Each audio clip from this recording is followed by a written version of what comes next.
The Grey Seer named Thulk Muckreaper, leading his pack of Pestilens, has almost cleared the landscape to begin work on some new gnawhole construction. They have vanquished everything in their path, but lately they have run into some odd beasts of flesh and bone. Some chaos spawn have been running rampant, disrupting the Skaven construction. It didn't take them long to discover where they were emerging from. Foul noises and chants have been heard deep inside the nearby bog. The Skaven are unfamiliar with these creatures inside, but they have plans to eradicate them and move on with construction. But foul, relentless beasts reside deep in the bog, and it may not be easy to traverse the swamp with all the Skaven machinery.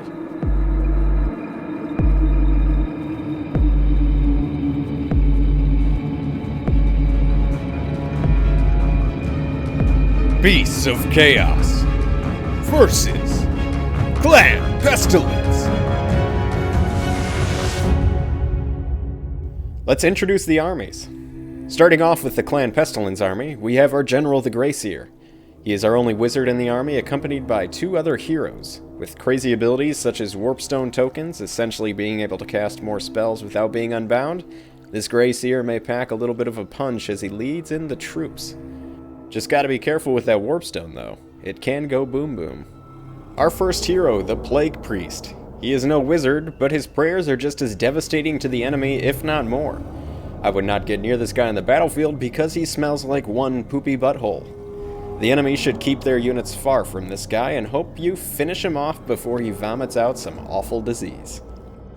Moving on to another Plague Priest, but this one is on the Plague Furnace. With a whopping 13 wounds, Skaven's special number, and a plethora of attacks that send out mortal wounds to all enemies around it. It would be heavily advised to keep your distance. Its only drawback? Other rats have to push this machine into battle. If no rats are there to move it, it's a sitting duck. Or rat. The catapult from Stinky Hell, we have the Plague Claw. This poop launcher is something to behold. With a massive range of 31 inches, it can hit anything on the battlefield.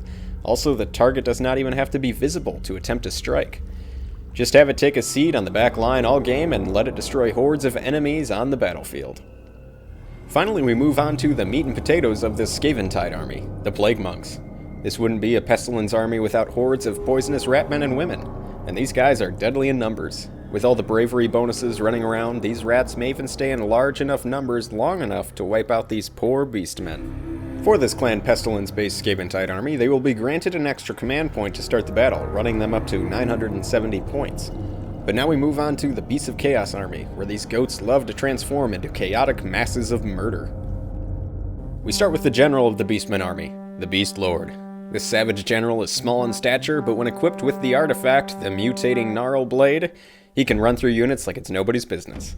Just keep him away from your heroes, because he also gets bonuses against them. Next is the Grey Bray Shaman, the profane and invigorating wizard for these untamed beasts. Keep him near your Bray Herd units at the beginning of the game to give them a little movement boost.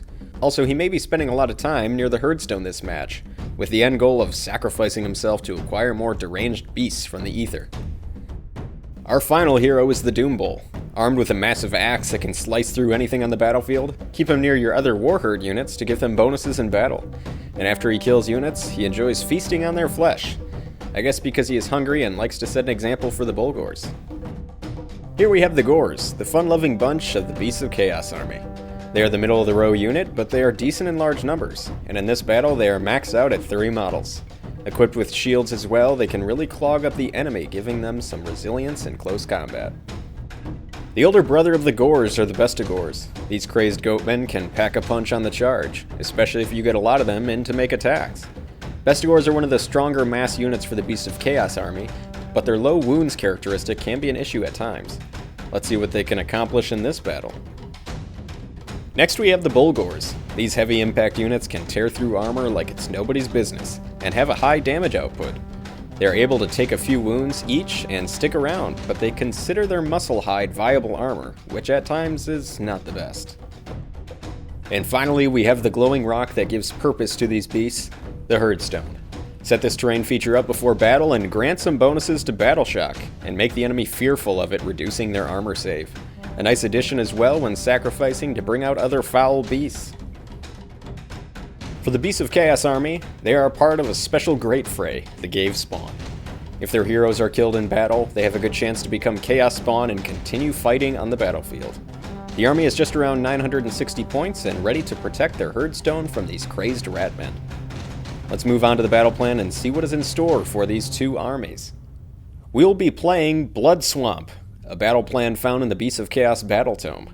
For this scenario, the Skaven will be the invaders trying to eliminate the beasts and their foul herdstone, while the Beasts of Chaos will be doing whatever they can to protect their swamp, just like Shrek. The Skaven will set up their army first. They will roll a d6 to see if they can even start the game turn 1, because they could end up getting lost in the swamp.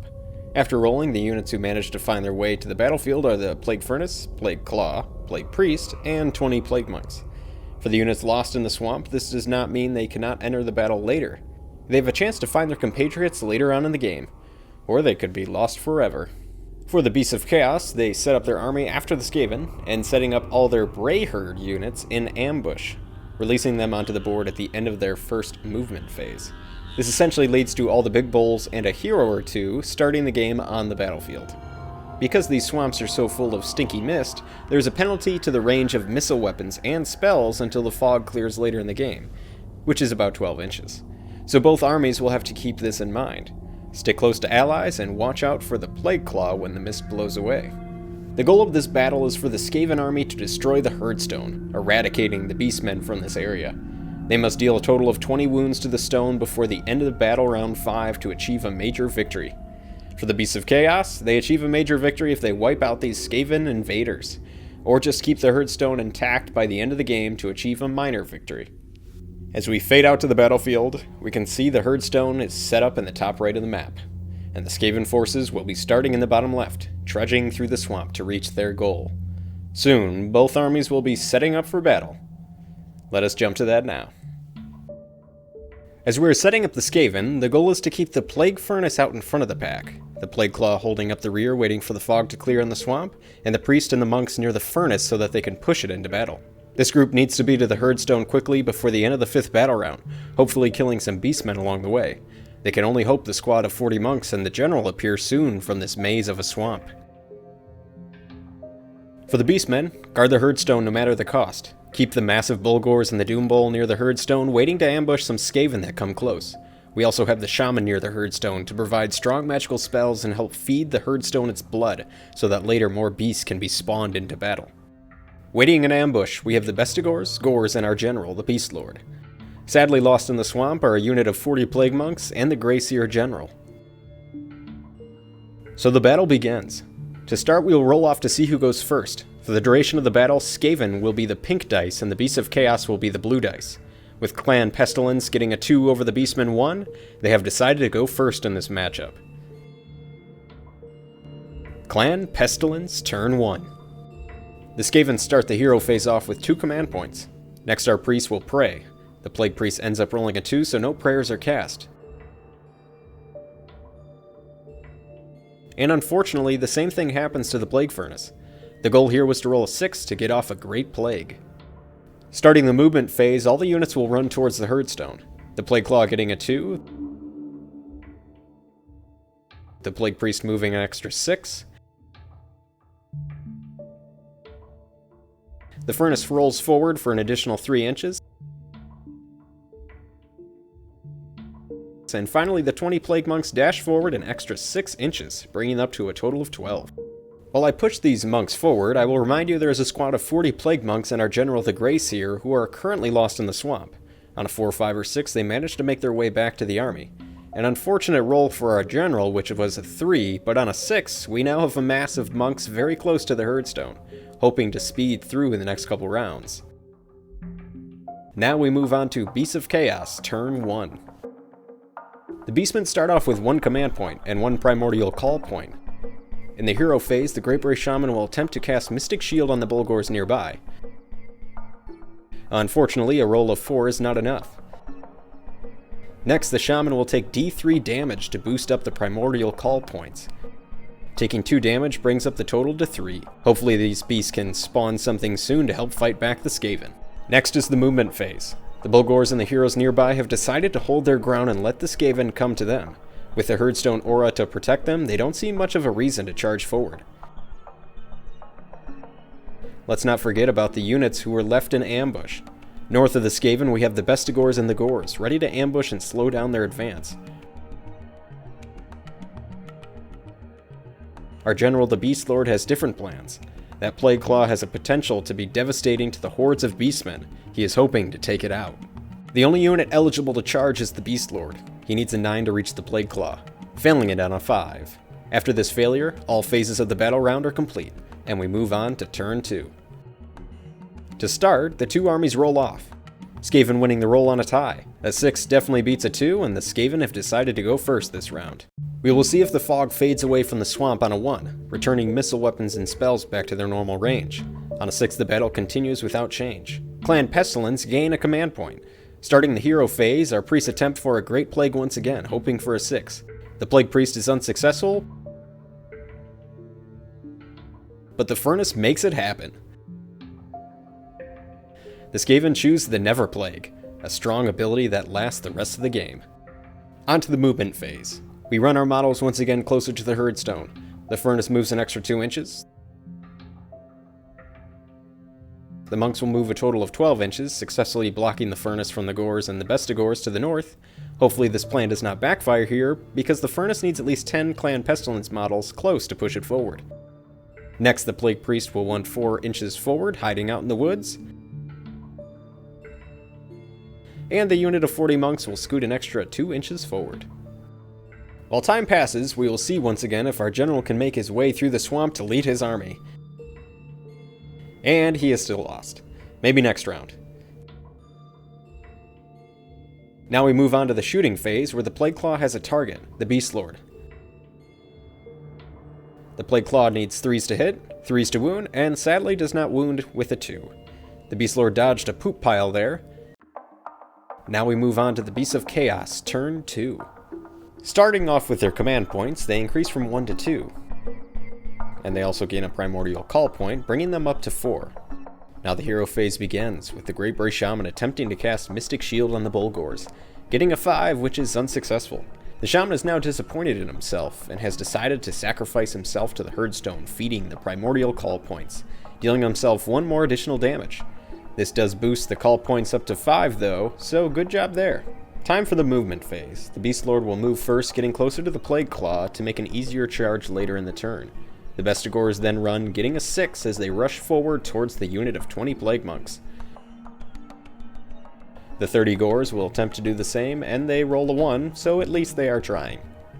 The Gors do have a chance to redeem themselves as we move into the charge phase. They need an 8 to reach the Plague Monks, but they get a 6 and stay put. The Bestigors just need to get higher than a 3, and they do that with the 7.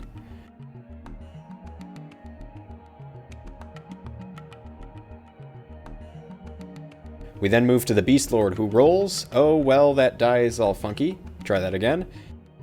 And we get a total of 7, which is enough for our general to move in. Now onto the combat phase, where the Bestigors will attempt to smash in these Plague Monks. They are looking for 4s to hit. And following that up with 3s to wound. They end up getting 9 wounds with the -1 rend.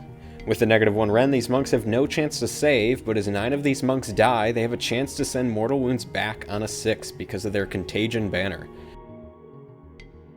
But sadly they get none, and the 9 monks are removed from battle. Next, the Plague Claw will attempt to fight with the Beast Lord General before he gets an attempt to attack. With its rusty knives, it gets D6 attacks, getting 1 attack. And needs a 5 up to hit, and this was a sad attack sequence. So now the Beast Lord gets to attack back with its special artifact, the Mutating Gnarl Blade, hoping to tear through this catapult. The Beast Lord gets 6 attacks, hitting on 3s and re-rolling 1s to hit, and manages to hit on all 6 attacks. With no 1s to hit, the Beast Lord does not take any damage from his blade. To wound, he needs a 3 up, managing to get 5 wounds, all at 3 damage each because of his artifact. With the -1 rend, the Plague Claw is looking at a 6-up save, getting nothing, and in turn taking 15 damage, which is well over its 6 wounds. But now the Plague Monks get to fight back. First, they will attack back with their woe staffs. These sticks hit on 5s. Only 1 attack went through though, and they wound on 4s. Luckily, they also attack with their foetid blades, which hit on 4s, and then wound on 4s as well. With all of these attacks, 4 of them go through with no rend. This leaves the Bestigors with a 4-up save, only failing one of the rolls, so they lose a model from the unit. Ending the turn with the Battle Shock phase, we have lost 1 Bestigor, 9 Plague Monks from the squad of 20, and the Plague Claw. Now the Plague Monks do not take a Battle Shock test because they are wholly within the aura of the Plague Furnace, but the Bestigors must take one. On a 6 they lose another model, but on a 3 no one runs. And that ends the second battle round. Clan Pestilens had some unfortunate rolls that round, and the beasts managed to destroy the terrifying catapult. Let's see what happens in battle round 3. For starters, another roll to decide who goes first. Clan Pestilens break ties and have won the roll-off. Next we will roll to see if the fog fades, and it does on a 1. Skaventide then goes from 3 command points to 4, thus starting the hero phase. Both of our priests are going to pray hoping for that 6, and the Plague Priest gets it right away. It releases a prayer called Disease onto the Bestigors. On a 6, the unit takes a mortal wound. And because of the 6, the priest also casts the Great Plague, Undulent Scourge, wounding the Bestigors on a 5-up. Overall, the beastmen lose a total of 3 models. Next is the Plague Furnace's prayer, which goes off on a 6. Sadly, you can't cast 2 Great Plagues in the same turn, but the Furnace will cast Filth onto the unit of Plague Monks nearby. After damage and bonuses have been dealt, we head over to the movement phase, where the Plague Furnace starts out by running forward 6 inches, spending a command point to make this so. The Plague Priest will just use its movement to get closer to the Herdstone, but keeping close to the Furnace to push it into battle.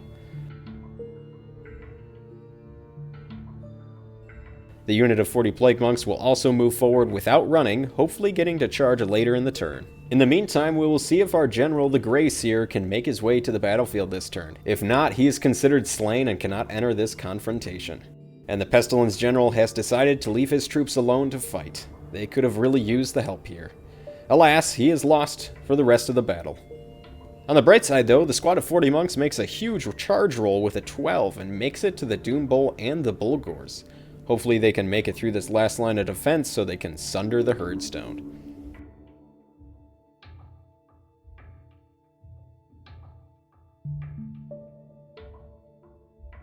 The Plague Monks pile in here to their beast foes, making sure to stay close enough to the Plague Furnace to push it closer to the Herdstone. The combat starts with these 40 monks, and they have a plethora of bonuses because of the banners they have in their unit and their mass. They attack with their foetid blades, hitting on 3s because they are a unit of 30 plus models and reroll misses. Hits that are unmodified 6 grant -1 rend to the final damage. The monks also wound on 3s, and wounds of 6 also grant an additional damage. Also keep in mind those hit rolls that managed an unmodified 6, if they also wound on a 6, they are given the additional damage as well.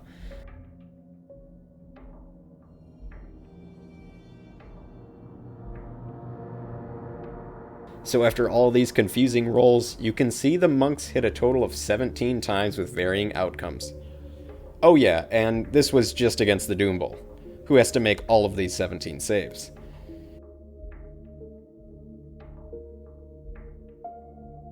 It really just got to the point where I was confusing myself with all these rolls, but with 8 wounds, the Doom Bowl definitely did not make it through the mass of these monks.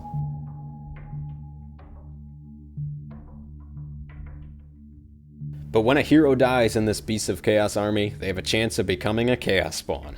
And on a 2-up it happens. This Doom Bowl gets a 3 and his corpse mutates into a Chaos Spawn who is ready to fight back. But this unit of 40 monks are not done yet. They still have a number of them in combat with the nearby Bulgors. Again, they attack with their blades, hitting on 3s, re-rolling misses, and once again putting 6s to the side because these monks have so many rules. But they can pack a punch, as you just saw. And they do wound on 3s.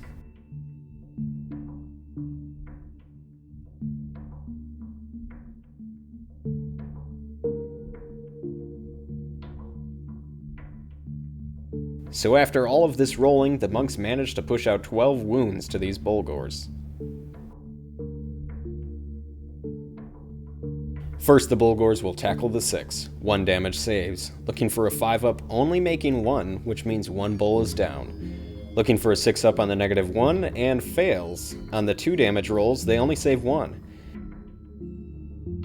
And finally, they end up failing the -1 and 2 damage saves. This is a total of 14 damage to the Bulgors, successfully deleting half the unit and a couple wounds onto another bull. These monks are sure powerful in large groups. Now we cut over to the Bestigors, who have a chance to eliminate more monks from the 20 model unit. The Bestigors are looking for 4s to hit, landing 6 of them, and then 3s to wound. They only get 3 wounds through though, removing 3 monks from that unit. But now these monks will fight back. With their stabs, they are looking for 5s to hit, landing 3, and 4s to wound. Now remember, these monks were blessed with a prayer earlier in the turn, granting them rerolls on failed wound rolls. With the sticks, they wound on 3, and the Bestigors have a 4-up save, only saving 1, taking 2 damage. These monks still have their blades to fight with. They are looking for 4s to hit and 4s to wound, re-rolling the rolls they fail.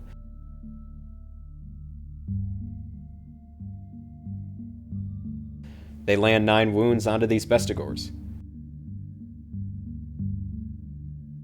hoping to save some of these hits to continue fighting, but sadly 4 damage is enough to eliminate the unit. Now the battle transfers back towards the Herdstone, where the Bulgors and the Chaos Spawn are ready to attack. Keep in mind, the Herdstone does give units nearby immunity to battle shock, and enemies have a -1 to their save. Now the Bulgors get a chance to fight back with their great axes. They're hitting on 4s and wounding on 3s.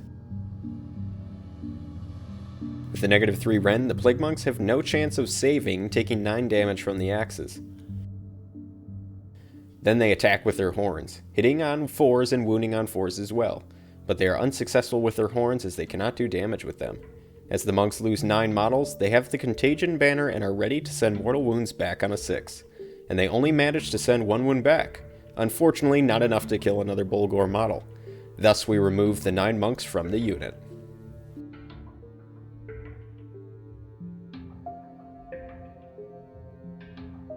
Next is the Chaos Spawn. It gets 2d6 attacks, rolling a total of 8. Swinging out with its freakish mutations, they hit on 4s, managing to land 5 hits. And they also wound on 4s. 3 wounds make it through to the Plague Monks, but just like with the Bulgors, these monks have a chance to do mortal wounds back as they are vanquished. With 3 dice, they manage to send a mortal wound to the spawn. As we remove the 3 monks, we do need to be careful to keep coherency, and keep the Congo line back to the Plague Furnace so it can move next turn. A number of models were eliminated this turn. For the Beasts of Chaos, they lost the Doom Bowl, 3 Bulgors, and the whole squad of Bestigors. No battle shock tests are needed for the Bulgors because they are wholly inside the Herdstone aura. For Clan Pestilens, they lost 3 monks from the unit of 20, and they lost 12 monks from the unit of 40 near the Herdstone. Now the squad of 28 will not take battle shock tests because they will use a command point to save these monks from running away, but the other monk unit will take the test, rolling a 4, and 2 monks run away into the swamp. Now onto the Beast Boys' turn. They gain a command point, going up to 3 for the turn, and gain another primordial call point, moving them up to 6. Then we move to the hero phase, with the Great Bray Shaman will attempt to cast Mystic Shield again on the Bulgor unit. And it finally goes off on a 9, ending the hero phase. Next we head over to the movement phase, starting out with the Gors, who will run forward, attempting to cut off those heading to the Herdstone. For some reason, these Gors can't get a run roll higher than a 1, so they just scoot a little farther forward, waiting to charge in.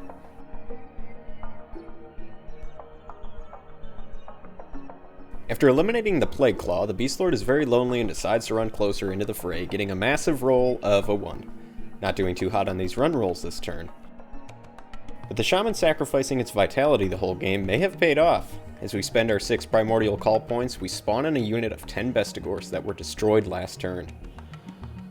Next we head into the charge phase, where the Gors manage to get in combat this turn with a 7. They are looking to eliminate the small squad of monks left, hopefully making the Plague Furnace unable to move for the rest of the game. The Bestigors that were just spawned in are looking for a 9 on their charge. Double 1s definitely does not add up to 9. Now that the charges are done with, we move on to the combat phase.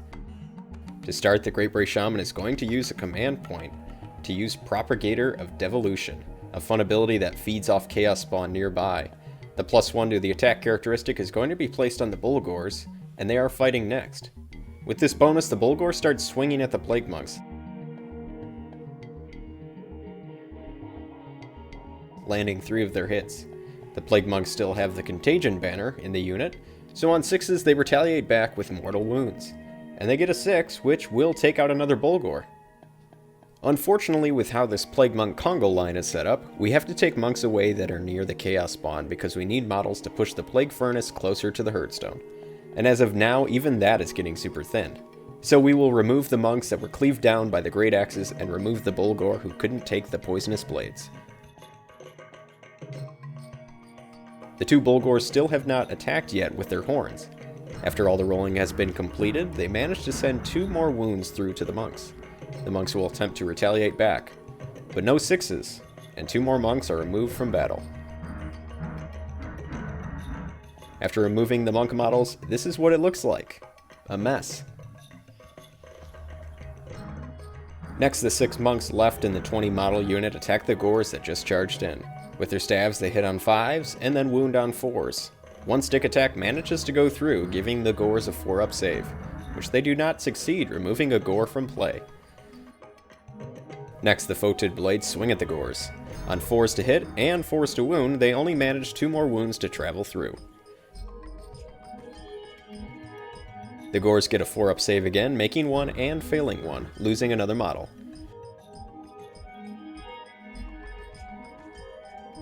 After the monks, we move over to the Chaos Spawn, who piles into the Plague Monks near the Herdstone. With 2d6 attacks, the spawn is looking at 6 attacks. It hits on 4s, and then wounds on 4s. Its weird mutating claw manages to take out a monk.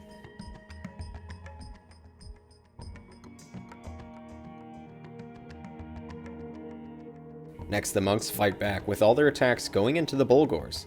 They're hoping to wipe out the unit. With their blades, they manage to land 5 hits and 3 wounds. Now, one of these is an unmodified 6, so it has a potential to do an extra point of damage. The Bulgors get a chance to save against these attacks. In the end, they end up taking 3 damage, not enough to eliminate another bull. Finally, the Gors get a chance to fight this combat round. They're looking for 4s to hit, and then 4s to wound. But they do a terrible job during this combat and only get 2 total wounds. The monks here get a 6-up save and manage to save one of them, only removing 1 model from the unit. Moving to the Battle Shock phase, the Bulgors and the Gors lost some models, but only the Gors have to take a Battle Shock test. On a 3, no more models run from the unit. Clan Pestilens also needs to decide what to do with their lost models. Just like last turn, they are going to use a command point on the large unit of monks so that they do not have to take a Battle Shock test. But for the small squad, they need to roll, and on a 5, they actually end up losing another model. This completes Battle Round 3. It is looking quite grim for Skaven here. They are really looking to go first this round and moving the Plague Furnace into the Herdstone. But time is thin, and so are their models at the table. We begin with the roll-off, and it looks like the beasts have won the roll-off and have decided to go first. They gain a command point, going from 2 to 3, and they also gain a primordial call point, starting off from scratch. Then we begin the hero phase, where our Great Bray Shaman is going to cast Arcane Bolt this time, targeting the unit of Plague Monks closest to the Herdstone. The spell goes off on a 7 and the Plague Monks lose a model from the unit.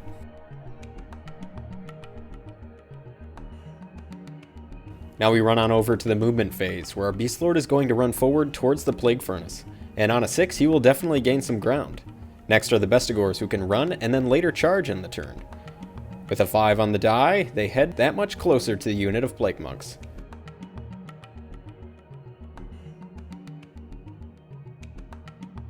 And after these Bestigors run in, we move on to the charge phases, where they need a 3 on the dice, and they end up getting 5, successfully charging into the monks.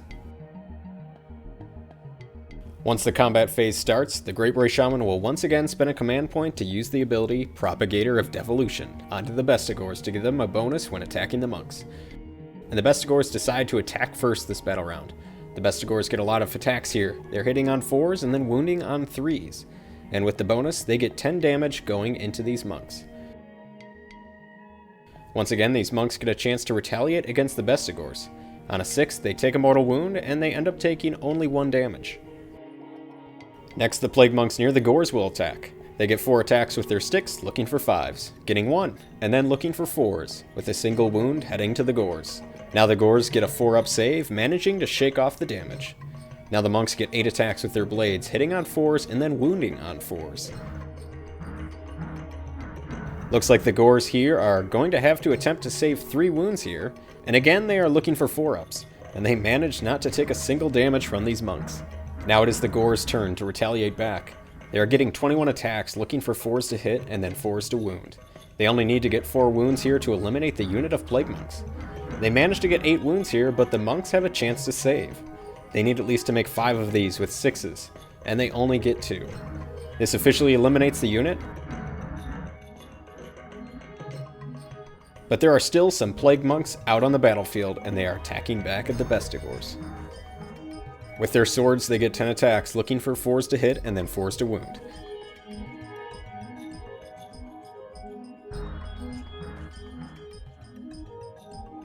They manage to get 5 wounds. The Bestigors have a 4-up save here, and they manage to save 2, losing 3 models.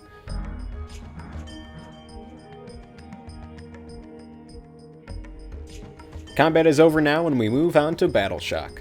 The Bestigors lost 4 models, but since they are in the Herdstone aura, they do not take Battle Shock.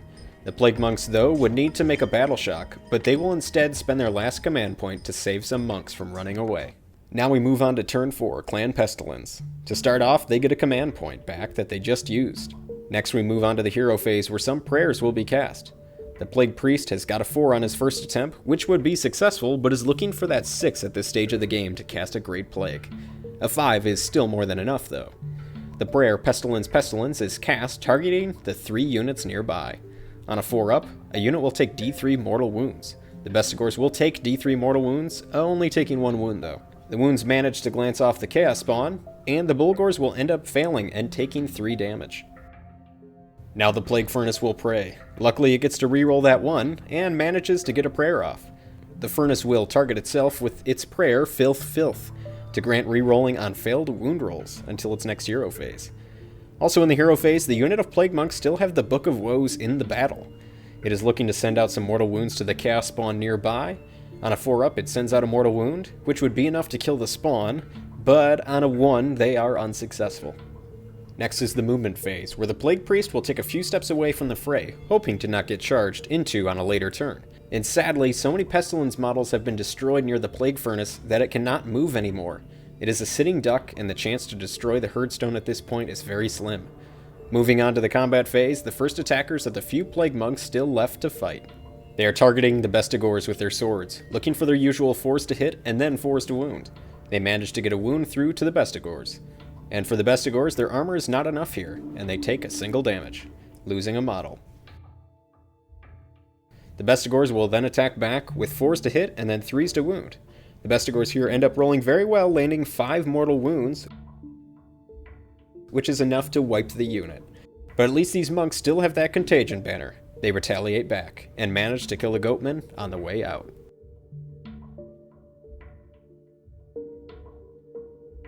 As we move on to the Battle Shock phase here, both armies have no Battle Shock test to take.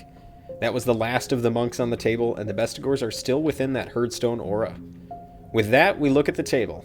It is practically impossible for Clan Pestilens to pull off a win here, but they can still try to limit the Beasts of Chaos to only a minor victory. So we roll off again, Beastmen breaking ties, and they manage to win the roll-off and decide to go first.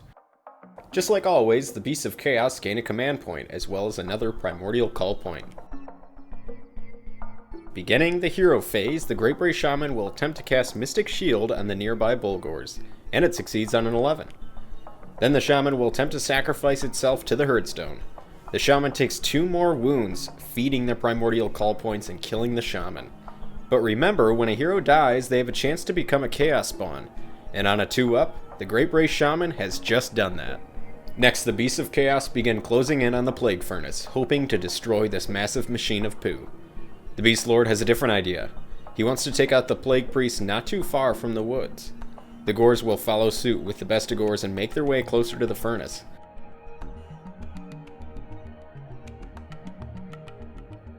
The small unit of Bulgors now will move up as well, closing in on their prize.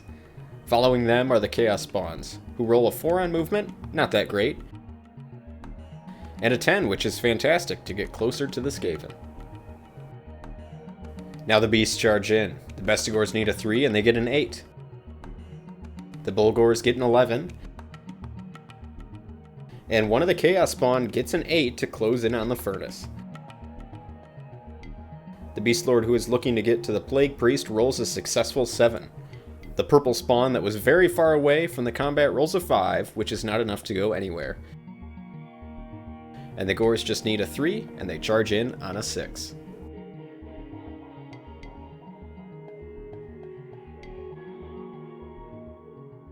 As combat begins, the Beast Lord will spend a command point to use the ability Propagator of Devolution again, selecting himself for the target.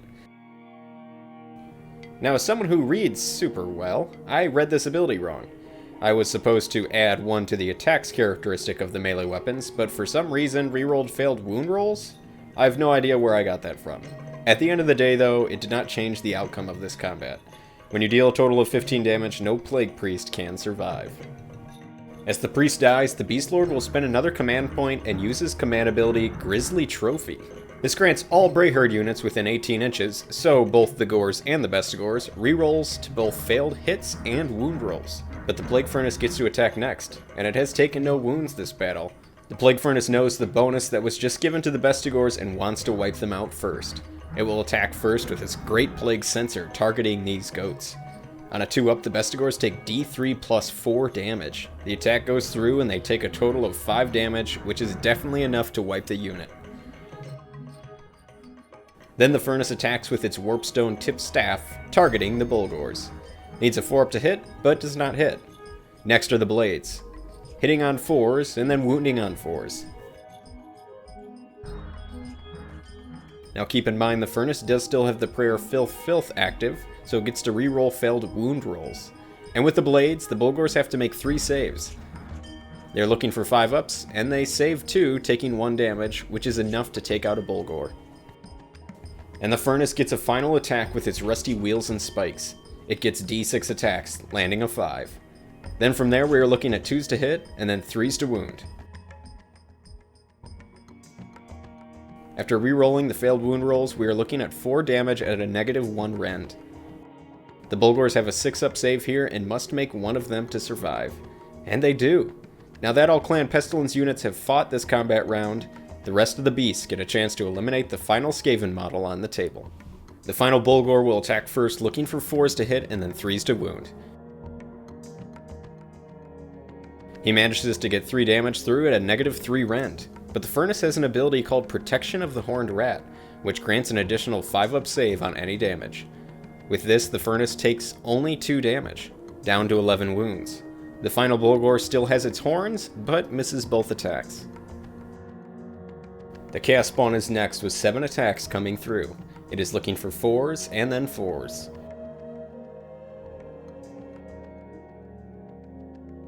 Three damage goes through at -1 rend. The Furnace gets an initial 5-up save, saving 1 damage, and then gets the protection save at a 5-up, saving against another wound, only taking 1 damage. It is now up to the Gors. They hit on 4s and wound on 4s. Keep in mind they are re-rolling all misses this round thanks to the Beast Lord.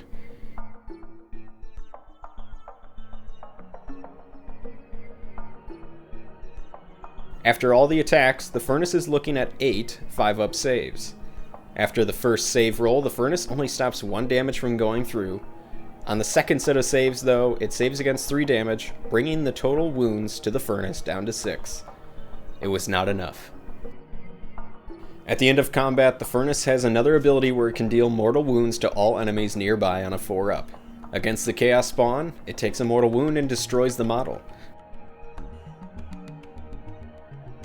For the Gors, they are lucky enough and dodge the stench, and the same goes for the Bulgor.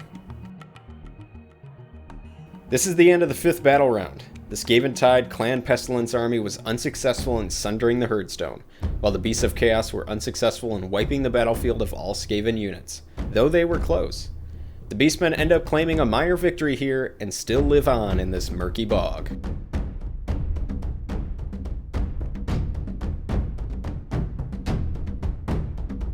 When When I started this battle, I knew it would be tough for the Skaven army to get close to the Herdstone, and thought the Beasts of Chaos had a slight advantage to win. This is mainly because the battle plan did come from their battletome, but I did not expect this battle to be so one-sided.